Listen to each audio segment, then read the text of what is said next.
Anything you want to clap on and off. Clap on, clap off, clap on, clap off, the clapper.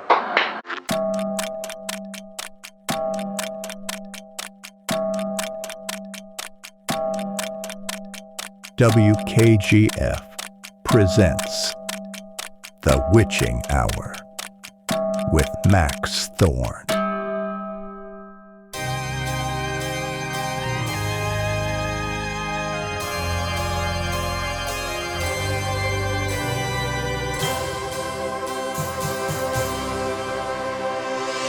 Good evening, old listeners and new. This is Max Thorn coming at you from the WKGF studio here in Bakersfield, California. If you are listening right now, then these few things are true. 1, it is Friday night. 2, it is 10 p.m., at least where I am. And 3, whatever happened last week, no matter how major and mind-blowing and bizarre and tragic and whatever else, it did not stop this show from going live tonight. And I gotta tell you, that feels like a mega-sized miracle. I did miss my rock show this week for the second week in a row, but that was to be expected. Management told me to take the week off and do nothing. So I did.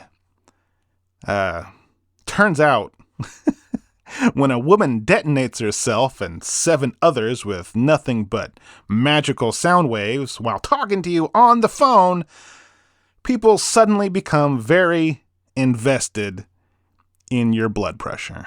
So, I am sure by now, a week later, you have heard everything there is to hear about what happened. So let me just say this. I am here. I am fine. I still have all my fingers and toes.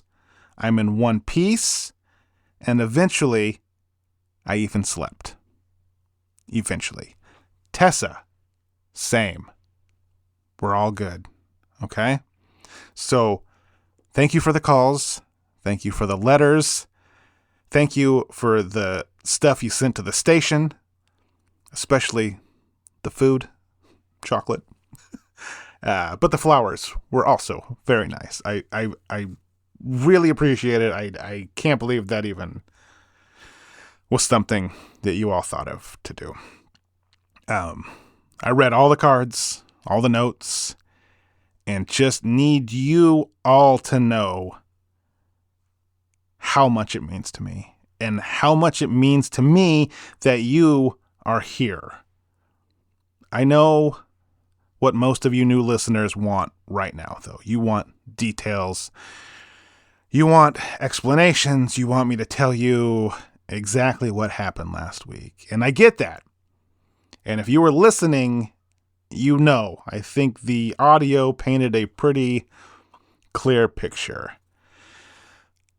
You would know that a woman, a witch named Grace Lawson, used me and my late great producer Ricky Stone to lure her previous captors.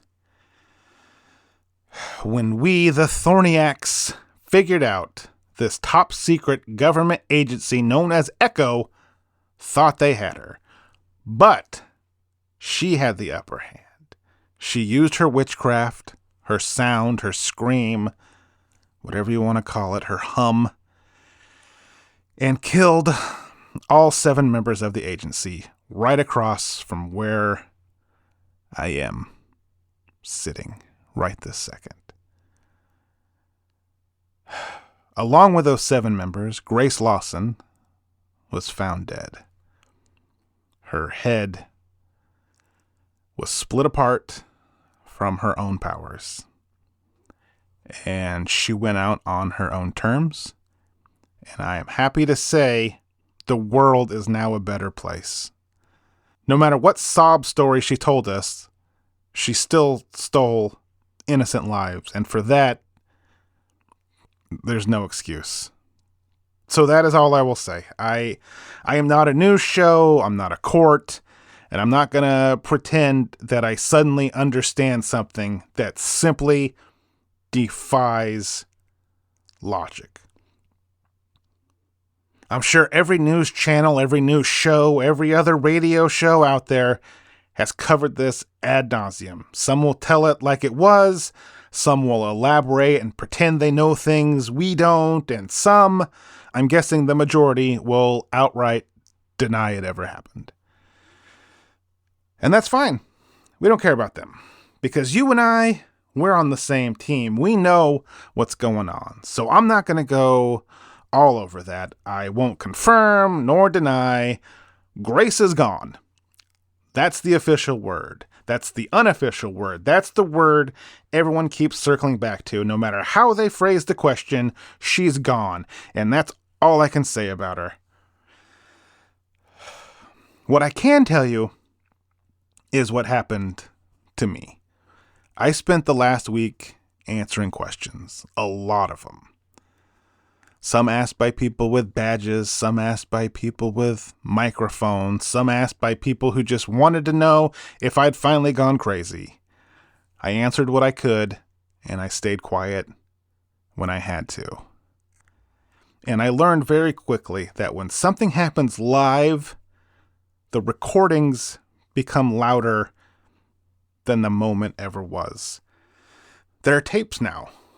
And a lot of them, and station copies, affiliate copies, home recordings. People have slowed them down, sped them up, cleaned them up, played them backwards, played them on a loop. They found patterns and meetings and proof of things I don't even remember hearing.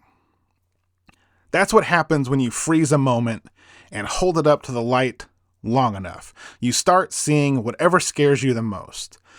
So if you're here looking for answers, I've got some bad news for you. I won't speculate and I won't assign blame because the truth is, if you're looking for certainty, you're listening to the wrong show. This show has never been about answers. It's about the questions that don't let you sleep at night. Now, I've been called a lot of things this week. Some of them flattering, some of them not so flattering. I've heard the accusations, and if you think I planned what happened last week, all I will say is that I did not.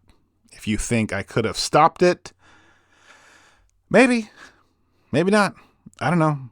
But if you think the show and its listeners and its fans and its callers are somehow responsible for all of this, then I got a couple of choice words for you. Mainly two. And the first one starts with F. That woman, whatever she was, witch, chose this show. She chose me. I didn't get to decide why, but I do get to decide what happens next. And what happens next is the easiest decision I have ever made. The show goes on. We're not changing the format. We're not adding a delay. We're not canceling the call segments. We're not going to pretend that last week didn't happen, but we are moving forward. It's what I want. It's what the station wants. It's what Tessa wants. And I hope this is what you want. And I think it's what Ricky would have wanted. So that's what we're doing. Carefully, perhaps, thoughtfully, and with both, feet on the ground, because whatever else this show is, it's still a place where people talk, and I'm not giving that up without a fight. Not anymore. So if you're listening tonight because you're scared, you're not alone. If you're listening because you're angry, then hey man, join the club. But if you're listening because you just want things to feel normal again, then I got you. So let's all take a deep breath. Let's dim the lights and let's do what we always do. This is the witching hour. And I'm Max Thorn. Tessa, my number one girl. Who are we going to first tonight? Doesn't matter to me, Max. You pick it. All right, let's do Ray from Wichita. Ray, what is up? You're on the air with Max Thorn and the Witching Hour. Hey, Max. So glad you're safe, and it is finally over. Good God, me too, my man. What you got for us? Right. So this was last month, Friday night, out at the Westfield Drive-In, just past the old water tower here in town. They were showing Batman as the second feature of the, double feature. My kid's seen it 900 times, but wanted to watch it again, no matter how cold it was. So we stayed. We were way off onto the side, near the trees, and about halfway through the movie, the sound cut out, just for a second. Like everybody laughed and started honking, you know how they do, grab-assing, as my old man would call it. I thought it was the projector. Then the screen, shimmered. And it looked like heat waves, knowing when you stand out on a street in a hot day, you see the heat waves.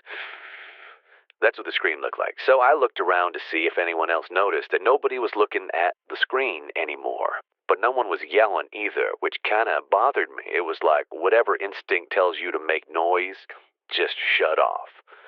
There were a lot of teenagers there, and I've never heard teenagers be quiet. But there they were, silent.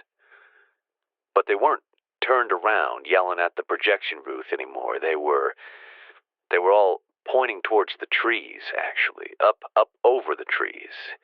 And there were these little 3 lights. They were not blinking. They weren't moving like an airplane or anything. They were just sitting there, right above the trees. And at first I thought it was helicopters, but there was no sound. There was no chop, chop, chop, no engine. Then one of them lights moved. Like it didn't arc. It just slid. Like someone dragging a coin across glass, And it hovered over the screen for a second, and then lowered. Like it went below the screen, and we lost sight of it for a second. But then the bottom of the screen started glowing, like the light was low and behind it. The movie's still playing, but people are definitely noticing what me and my boy are noticing, Then all of a sudden the other lights, the ones on the trees, zip off into the night, like a bullet, But that one behind the screen is still there. You know those drive-in speakers that, like the ones you hang on your window? Of course. Well, for about 10 seconds, every speaker went dead. And they came back, but not together. Each one was off by a fraction of a second or so, but in a pattern. What kind of pattern? Like a radio dial, sweeping across the lot, row by row. You probably, wouldn't have noticed it unless you were paying super close attention. Something people don't normally do with the driver in. But I was. My son was with me, he's 8. He didn't sleep for a week after that. Kept saying he didn't like the dark anymore after what he saw. Kid has never been afraid of anything before. Because of the lights? No, I wish. It gets worse. But yeah, at this point, it's the lights. So I tried to play it off. I said something like, aliens like to watch Batman too. He didn't laugh. He's a smart kid. He said the lights weren't watching the movie. The lights were watching us. Then he shut his eyes real tight and asked if they were still there. And I didn't know how to answer. So I looked around through the trees and to the screen. Then I swear, there in the darkness, under the screen, behind the screen, but in front of the lights, like someone was walking between the two. Like behind the screen, but in front of the lights, Could it have just been a moviegoer? Max, I saw it. It was dark, but I saw it. It walked into the darkness, and I don't think anyone else saw it because of how far off to the side we was, but I swear to the Lord Almighty above, this thing moved like it didn't have joints. I saw it. I know I saw it, but it didn't register with my brain, and it had moved back into the darkness so fast. It couldn't have been an animal? Could have been an animal, but it was tall, and it didn't move like an animal. and I told my son that no one was watching. And it was the first time I ever lied to my boy. So the next day he was in the paper. They said weather balloons or training exercise or atmospheric reflection or something. They said the shimmer was humidity, even though it was damn near freezing out. I called the local airport, and there were no flights logged for anything like that. And there were no exercises scheduled. It was weird. So I went back the next morning, went behind the screen, and the ground was warm. Not burned or anything, just warm.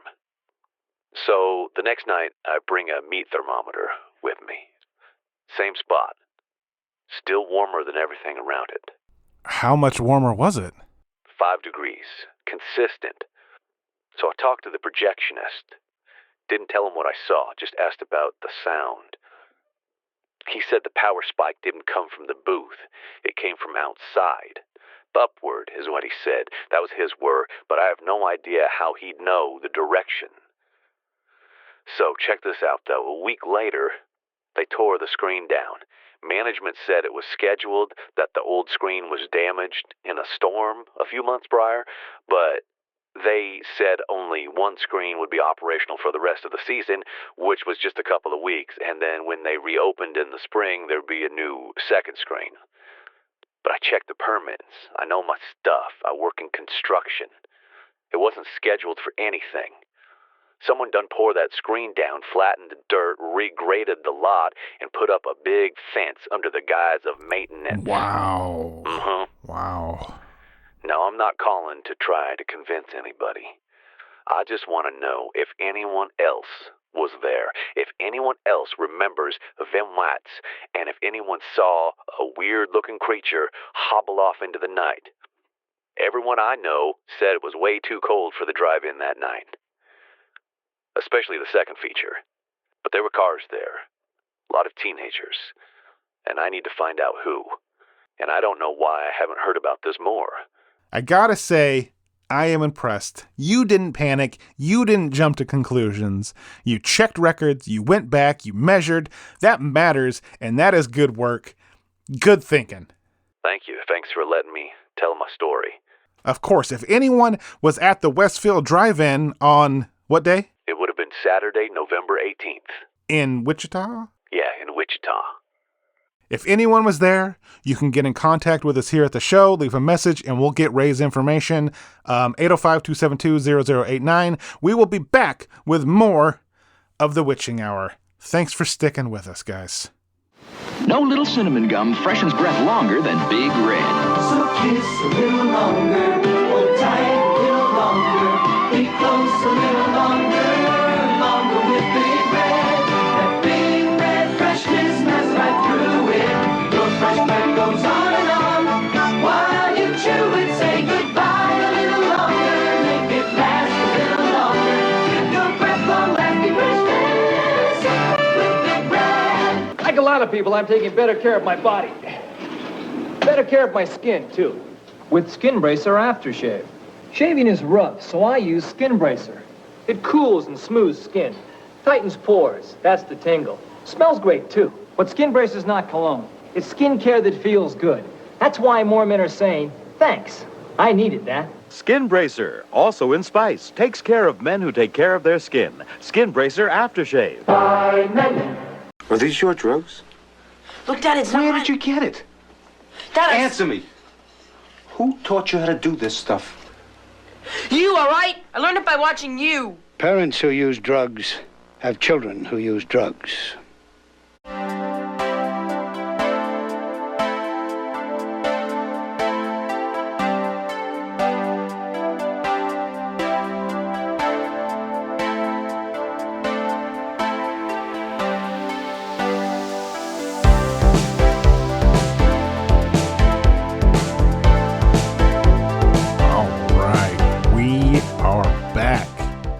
I had to run out to the break room and grab myself a Diet Coke.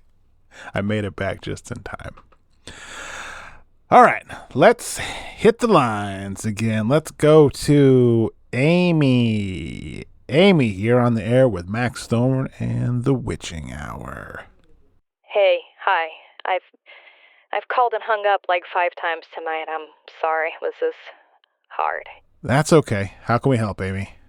So last month I found a picture, like a photo, I mean. It was in a box with a bunch of other photos from high school, with a bunch of stupid letters my friends wrote me and just typical, high school girl stuff. Sure. So I'm going through the photos and I see one of me and my friend, Anna. So Anna actually died late our senior year. She was in a car crash. I'm sorry. And I don't know whose fault it was. Honestly, it was probably hers. She was a terrible driver. But she was killed. And I'm looking at this picture of her 10 years after her accident, and I don't remember it, at all. And it's not that I don't just remember not taking it, because that would be easy enough to explain. But I don't remember us standing like we were in the picture. In the picture, we are really close. It was a different kind of closeness. She's leaning into me, and her head is on my shoulder, and my arm is around her, and it's not a pose. It's natural. It's just what we were doing when this picture was taken. And I don't even know who took it or why. It didn't look like we were at a party or a game or anything. We were just leaning against a block wall. And honestly, we both look way older than we were. I almost looked the same as I do now. And she, well, the same. She looked older than she ever lived to be. But it must be, bad lighting or something, right? So anyway, I set it aside and I keep going through the old pictures and stuff. And when I box everything back up, I keep that photo of me and Anna out, and I put it on my nightstand. And it just felt good to see her there, it felt like that is where that picture belonged. Then that night, I have a dream about her, which also isn't that weird because I've dreamt about her in the past, just like anyone, would do with someone that they've lost, But this one was different, and I'm not smart enough or eloquent enough to explain why. You're just gonna have to trust that it felt different. It didn't have, the random chaos of a dream, and it wasn't a memory. It was like I was dropped into something that was already happening. So Anna was there, in a kitchen that I didn't recognize. And she looked at me like I had just, walked back in from getting the mail. Like I'd only been gone a minute. And she says, "Is it gonna rain out there?" And I knew that answer. I said, yeah. I said, "The clouds are moving in." And then I walked into this strange kitchen and went right for the cabinets with the mugs and got one out and grabbed a tea bag, like I'd been there, 100 times before. And then I woke up, and I remembered the dream, which is pretty rare for me, but it didn't feel like a dream. It felt like I went somewhere real, then returned with no memory of the actual travel, if that makes sense. Yeah, no, I get it. Okay, good. Thank you. So, the next night, same thing. Same place, same kitchen. I'm holding the mug still, and Anna says, "All good, because I keep forgetting to turn the sprinklers back on." Because it's gonna rain, I guess. So now, in my dream, I'm comfortable. This isn't how dreams work. They don't pick up where they left off, like a 2-part episode of Magnum, you know? If you've ever woken up in the middle of a dream, then tried to fall back asleep fast to get back to it, it literally never works. Dreams are usually a once-in-a-lifetime thing, but not this one. It picked right back up. And same thing the next night, and the next night, and every night since I put that picture on the nightstand, and they got longer, like full days. I never woke up in the dream, and I never went to bed in the dream. I would just be dropped into a normal day, I guess you'd call it. And we started going places after a while. Nothing exciting, like we would go for a walk, or we'd go to the grocery store, we'd wander around Walmart, dumb stuff like life. And nobody looked at us funny, and nobody stared, and nobody called us names or told us we were going to burn in hell. It was like nobody cared, and I began to realize that this was not how me and her were. Not back then, at least. We didn't take pictures like the one I found because we didn't act like that, especially where other people could see.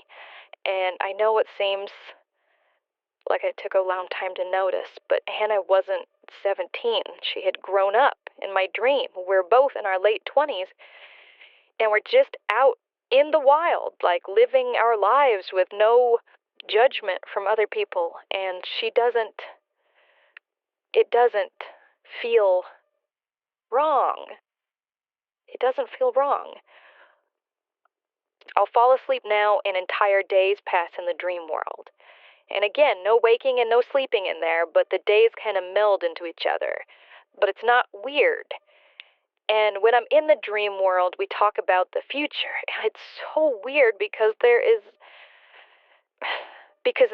a future is something that we're allowed to have. And then I wake up here, and it's quiet. And I can feel the weight of the real world on my shoulders. And I don't like being awake anymore. 3 nights ago, just to test a random theory I had, I stayed up all night. Coffee after coffee after coffee, and movie after movie, just staying up. And the entire time, I felt like I was missing something, like I was supposed to be somewhere else. Like if you've ever left for a trip and it feels like you're forgetting something, it felt like that. So, anyway, I make it through work exhausted, and I come home, I fall asleep on the sofa, and I'm back there. And she's like, not mad, but maybe, like, I don't know, hurt. She said, "Where did you go?" Like I'd left her, like it wasn't the first time I'd left her. And it hurt me, and it made me feel terrible. And part of me wants to tell her that she loved me, not the other way around. But I don't, because I'm not sure if that's true, because the night she died, she was driving to see a boy, and that's not something she would do normally. She did it because she was hurt, because I was confused. I was confused about my own life, and I said some things, and I didn't know who I was, and I didn't know that I was allowed to be something that maybe, like my parents and society, didn't want me to be. So she left, angry, to go meet a boy, and now she's dead, and I'm still here. And it's not... It's okay. Take your time. We're not going anywhere. Okay. Last night, things changed. That's why I forced myself to call you, because I honestly have no idea who I could ever tell this tale without being laughed off the face of the earth. Last night, I'm asleep, and things are back to normal. No one is upset. We're just going about our lives, me and her. And we go to a baseball game. And it's not something we normally do, but we did used to watch our old high school team play, and we both liked it more than football. So we went out to our local AAA team's ballpark and watched them play in the dream. And I guess we met up with some friends there because we were all standing around, like in the common area, talking and laughing and, having a good time and basically paying no attention to the game. It's not a major league stadium, so there's a lot of room to just hang out. And I'm leaning up against the block wall of the bleachers, and Anna is next to me. And my arm is around her, and she puts her head on my shoulder.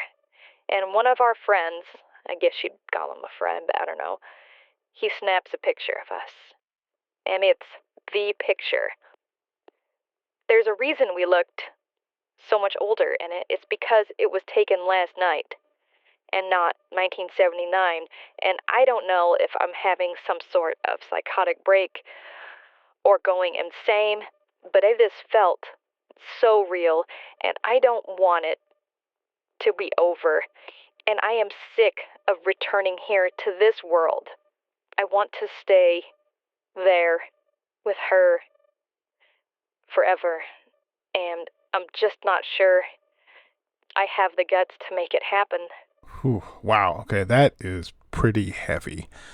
First off, I don't think you're crazy. I think you are dealing with something that never really got to happen for whatever reason, and now your brain is filling in the blanks. I like to give you the version where you didn't have to hide and where you were allowed to live your life out loud, and where she didn't go to meet that boy. And believe me, I totally understand why that feels better than real life. But you said you didn't like being awake anymore, that you want to return to that world forever. And that really worries me, because no matter how badly you think that world is better, it's not real. It's not giving you something back. It's actually starting to take something from you. By all accounts, Anna's dead. And no matter how real the dreams feel, she's not coming back. But you are here, and we want you here. This planet is better off with you on it, and you matter. If you still feel the way you felt in high school, which I won't even pretend to understand, but I know that it doesn't have to be like that. It is almost the 90s. It doesn't have to be like that forever. And if you think there is no one in your corner, I'm going to be there. Me too. And Tessa. And literally thousands upon thousands of people out there listening, because we're all in this together. We're a team, and I take that seriously, and I can't make you decide what to do. But I can tell you that things can and will get better if you are willing to go out there and make it happen. Like, what do you think? I guess, but what about the picture? I'm not here to tell you what to think about the picture. Maybe you're seeing what you want to see. I don't know. But again, I don't know. I can't put myself in your position or even pretend to know what it feels like. I just know that all of us, we want you here. That's fair enough. Thanks for not thinking I'm crazy. We have had way crazier calls. I promise. Thank you. I appreciate that. You'll be around for next week's show, right? Yeah, I'll be listening. Thank you. Call me back for anything, okay? Anything. All right. Thanks for calling.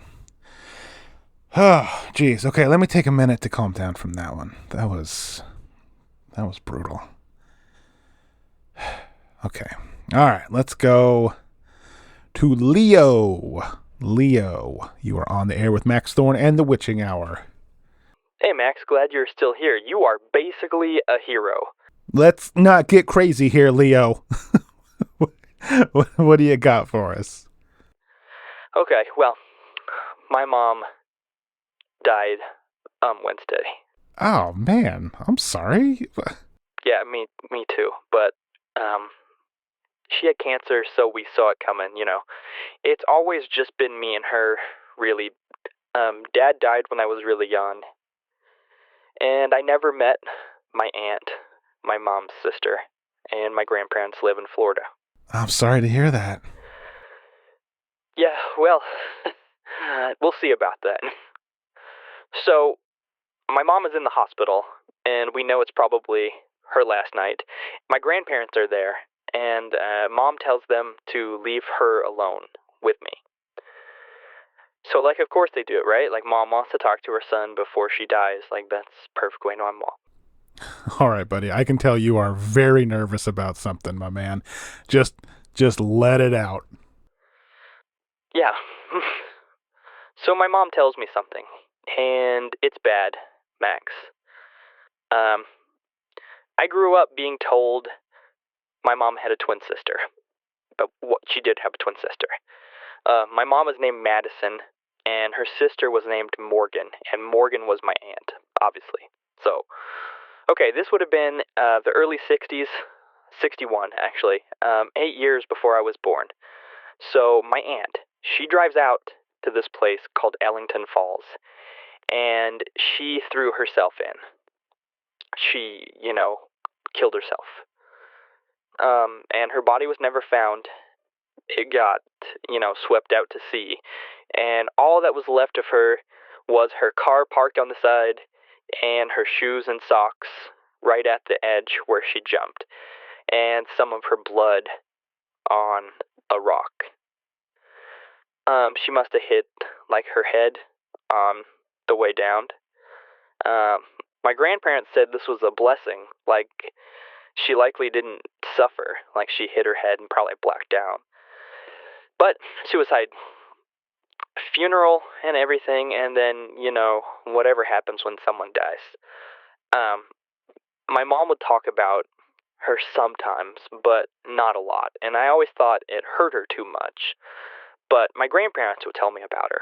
They said she was talented, especially in music, and she used to play the clarinet in a little jazz band. But other than that, she kept to herself. They said she had a rough time towards the end. You know how it goes. So that's all I really knew about her. Okay, so that's the backstory. Back to the hospital. It's just me and Mom in there, and she tells me to sit down, and she says, "You remember my sister?"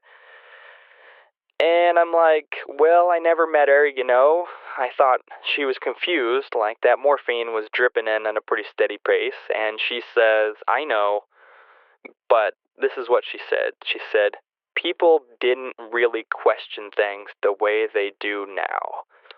If something made enough sense, then that was the end of it." And I'm like, okay. And then she starts telling me stuff I had already heard from my grandparents. How my aunt used to go out at night and stay out late playing jazz at a club. And when she was out at night, she was very personable and popular, and everyone seemed to enjoy her being around. But during the day, nobody really saw her. Mom said people assumed she was working or resting or just, I don't know, keeping to herself.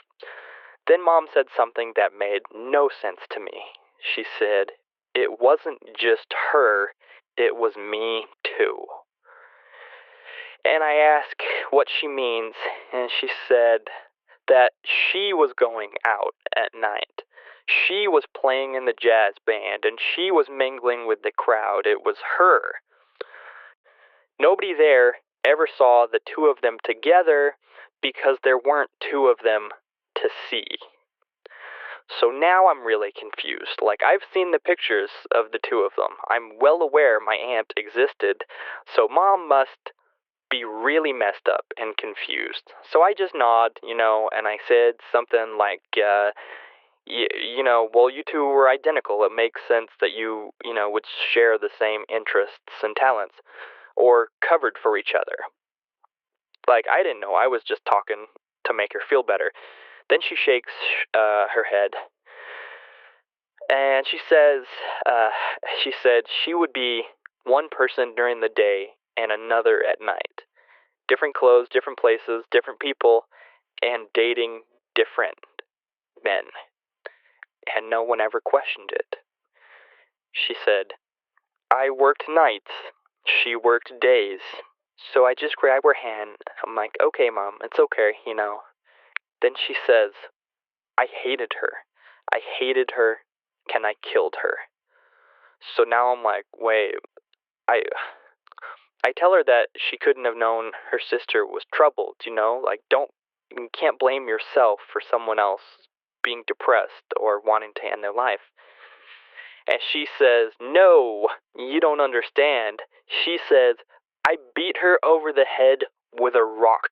Whoa. So now I'm just quiet. I have no idea what to say or what to do or if she is hallucinating or what. So I just sit there, quiet, and she tells me the story. Leo. Wow. Yeah. So this is what I gathered.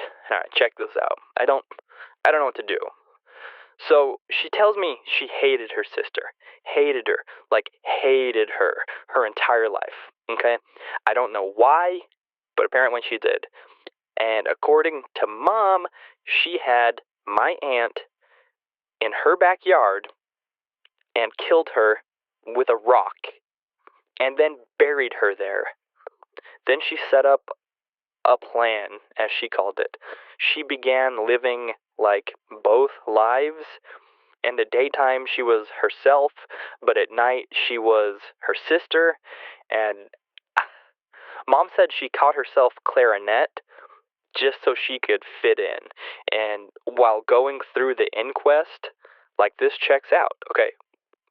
So look, one guy in the band said that about a month before she died, she seemed to check out, like something was on her mind, and her playing suffered a bit, and she seemed like she didn't remember people, like she sure remembered. And this was all attributed to depression, but what if it was my mom? So I'm still just sitting there, right, listening. And my mom says that she had come into some money prior. She didn't say how, and I have no idea how, but she used that money to fund, like, her little plan here. She quit her night job, so her being my aunt wouldn't be suspicious.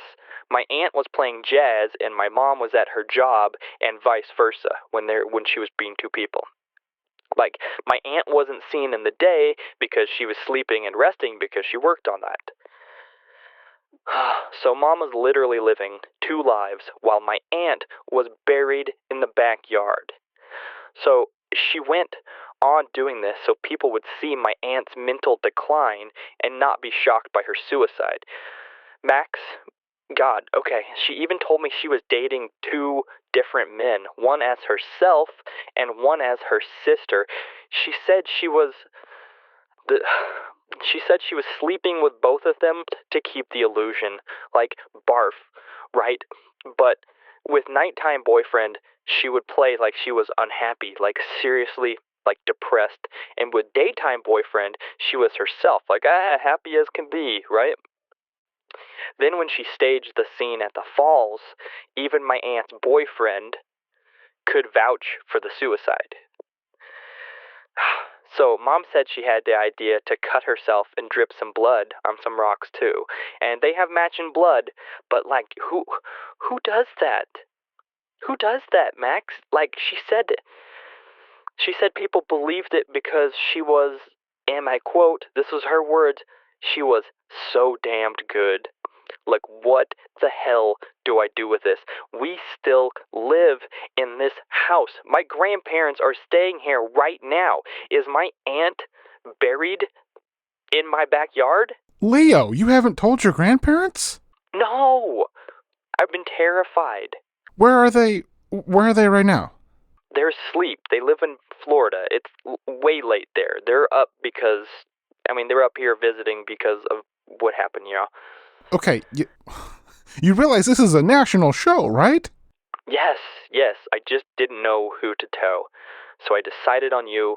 I had to tell someone before I tell my grandparents. Telling you doesn't mean anything because either way, They're going to have to find out, you know? They might get a little suspicious when they see me digging up the backyard tomorrow. I mean, I remember my mom had an offer to get a job in another city, and she refused to move. She wanted to stay right here, even though I know she wanted that job. Like, did she stay, like, because what if the new owners, like, put in a sprinkler system or a pool or something? They'd have to dig up that backyard, right? Whew, okay, you have to tell your grandparents. Either way, you'll have to know the truth.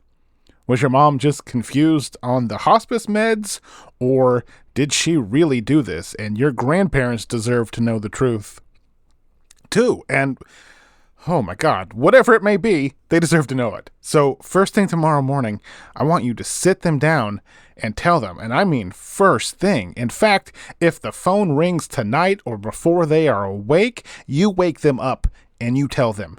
And you tell them gently. Keyword here is gently. Do either of them have any heart problems? I don't think so. I don't know, though. Okay, tell them. Then decide where you go from there. You'll have to get the police involved. You can't really brush this under the rug now that you've told the story here. I don't want to, like, brush it under the rug. That's why I called. If my mom did this, then she has to own it, like, even in death. Good luck to you, Leo. Oh, my God. Okay, keep us posted. Keep us posted. You know the number. Please keep us posted. I will. I guess we'll find out tomorrow. Thanks, Max. Thank you, Tessa. Thank you, listeners. I appreciate it. Holy cow, that's got to be a shock and a half, right? Wow, that has got to be tough. I need to know what happens with that. Like, it is absolutely mandatory that I find out and you find out the end of this story. Oh, all right. Let's keep on trucking. Next up, we have Lucy from Michigan. You are on the line with Max Thorn and the Witching Hour. Hey, Max. Hi, Lucy. What you got for us? So, I'm sure you've never heard this one before, but I live alone. Of course I do. It's a small house outside of Dearborn, Michigan, in a very quiet neighborhood. It's not isolated or anything like that, just the houses sit on a lot of land, you know? My neighbors on either side are about, 75 yards away or so. Anyways, 2 weeks ago, I wake up, start the coffee, put my boots on, and go out to get the paper. That's what I do every single morning. So I go out, and while I'm bending down to grab the paper, I see some footprints, like actual feet. Human feet, not shoes. They were right by my front step. I had to have stepped over them when I came out, but they were there, clear as day. I looked around and I see these footprints walk around my house, so I follow them. They go along the side of my house, through the snow, and I'm like, okay, maybe someone was messing around with me or cut through my yard or something, but the whole time I'm following them, I'm looking for where they start. And there's nothing. No tracks coming in from the street, nothing from across the backyard or front yard, just these footprints that apparently magically arrived on my front porch. So I keep following them. They go all the way around the back and then they stop. They don't trail off, they just stop. But the last set of prints are deeper than the rest. And they're turned. And they're facing my bedroom window, like something had been standing there for a long time and just looking in. So I'm freaked out, right? And rightfully so. I make myself go back inside and I start looking around the house, like in one of those horror movies, just looking around, looking behind things, under things, the whole ordeal. But of course there's nothing. And I want to call the police, but I can't imagine what they would say. And besides, by this point it had started snowing again, and by the time the police arrived, if they did, the footprints would be filled and they'd probably all laugh at me. But I swear. So, it snows for most of the day, but by night it stops.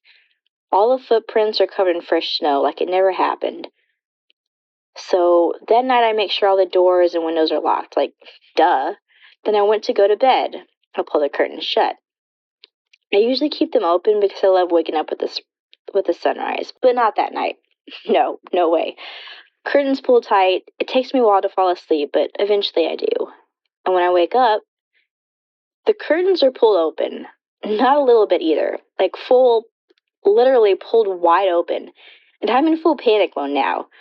I run to the window and pull the curtains shut again. Then run outside, and there they are. The footprints. I follow them again, and again they stop at my bedroom window. Well, that was it. I go back inside and I call the police. They say they'll send someone out when they have time, which basically means, screw you, lady, you know? I call in sick to work that day. I can't get this out of my mind. I just feel like I'm going crazy from just sheer terror. The cops never arrive. No big shock there. But that night I can't sleep in my bedroom. No way, no how. So I move into the living room, shut my house up as tight and as dark as I can, and sleep on the sofa. When I wake up, my living room curtains were open. They were closed, Max, I swear it. So I run outside, and now the footprints go the other way. Whoever this was knew I was sleeping in the living room because he didn't even walk to my bedroom window. He went straight to the other side of the house, and right there, under that big living room window, were his footprints, pointing directly to where I was sleeping. So that's it. I don't shower, I don't even get dressed. I go in full pajamas, straight to Circuit City, and buy myself a camcorder. A good one, with low light settings and everything. Cost me almost every bit of cash I had, and it takes me most of the day to figure out how to use it, but I get it. Then I sit on my nightstand and hit record before I go to bed. I used one of those SLP tapes, you know, the ones that can record 6 hours. I figure that'll be enough time. I'll set my alarm for 6 hours and see what it gets. So I lay in bed, trying to fall asleep, and it takes me over an hour. So I get up and stop the recorder and rewind to start fresh. Reset my alarm, and then I lay back down, and this time I do fall asleep. 6 hours later, my curtains are open again. This time I'm less scared and more like, I got you, you know? I'm still scared, but I'm more optimistic about catching this creep. So I go to the camcorder, and it's dead. Just because the tape can record 6 hours doesn't mean the camcorder can. But I watched the tape, the end of it, anyways, and before it shut off, the curtains were still closed. I go back outside, and the new footprints are there, though. Of course they were. He was watching again. It's so frustrating. But I go back to Circuit City, and I buy an AC adapter, and I keep that damn camcorder plugged in all night with a super long play cassette. This was last night, okay? I close my bedroom curtains and go to bed. In the morning, the curtains are open again, and my camera is still recording. I got him this time, I'm sure of it. I put the tape in the VCR, and I rewind a little bit to see the curtains closed. The picture quality is bad, but it's so dark, but I can tell they're closed. I rewind a little more, still closed. I rewind a bit more, and now they're open. So I sit there on my floor and I watch. I don't fast forward or anything because I want to see what happened in real time, you know? So I watch and I watch. I hear myself breathe heavily from time to time, then turn in bed, but nothing special. Then there's a slight squeak, and the picture begins to adjust to the light coming in from the streetlights outside. The curtains are opening, but there is no one opening them. There is no one in my room but me. But these damn curtains are opening. Outside the window, there appears to be nothing. There's a little light from the streetlight, and my neighbor's house a ways down, and the light is unobstructed. There is no one standing at my window. And I watch that tape until it shows me getting out of bed. I go back outside, and there they are. They're back. Those damn footprints. Something was out there, Max. Something that could open my curtains from the outside, and it was watching me, and I don't know what the hell I'm supposed to do. First off, this is amazing. You did exactly what you should have done. That shows you have an incredible head on your shoulders to be able to function like that in the face of what would terrify every person on the planet. You locked the house up, you paid attention, and most importantly, you got evidence. You call the cops and you shove that tape right in their dumb face and you say, now do you believe me? They'll have to listen to you now. Like, you have proof. I don't have an answer for what's happening or how those curtains open or how the footprints got there. If it was a ghost, they wouldn't leave human footprints. And curtains don't just magically open. So If there is no one in the room opening them and no one outside making the footprints, then something is definitely wrong with your house. And you might have two separate things going on. You've got footprints outside and you have curtains opening by themselves inside. And I don't like assuming that those are both caused by the same thing. So something with enough weight to make prints in the snow cannot pass through windows to open the curtains.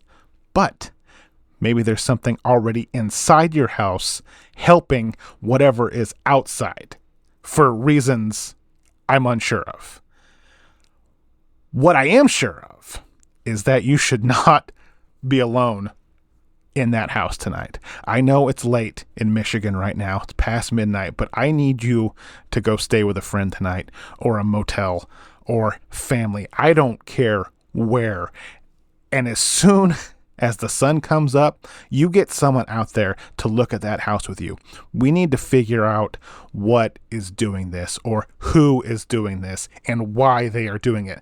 Like, as bad as it sounds, I really hope it's just some jerk just messing with you, because the alternative is not great. Yeah, that's what I was afraid of. Do you have somewhere to stay? Yeah, I think so. Please go there and call us back as soon as something happens. Spend the night somewhere. Call me back. Leave a message if you have to. Hopefully, I don't know. This is terrifying. Max, I'm used to this stuff, and that gave me goosebumps. Lucy, you have got to get out of the house tonight. Okay, Lucy, out of the house, somewhere safe. Call me back. We will talk to you soon. Please be safe. I will. God, this is terrifying. Okay, I'll go. I'll grab a few things and go. Thank you. Wow. I hope she does. Okay. God, okay. We've got a few minutes left. We got a few minutes left to go here. All right. Okay, let's wow. All right, let's go to Dean, a local boy here in Bakersfield. What do you got for us, Dean? Hey, Max, I've been with you since the beginning. I can't believe what is happening. I drove by that building. It is all true. I just cannot believe it. That building and the studio is only like a half a mile from my house. That is unbelievable. We live pretty close together then. What you got for us? All right, I don't have much, but there is this mall Santa at the Valley Plaza that I would love for you to check out.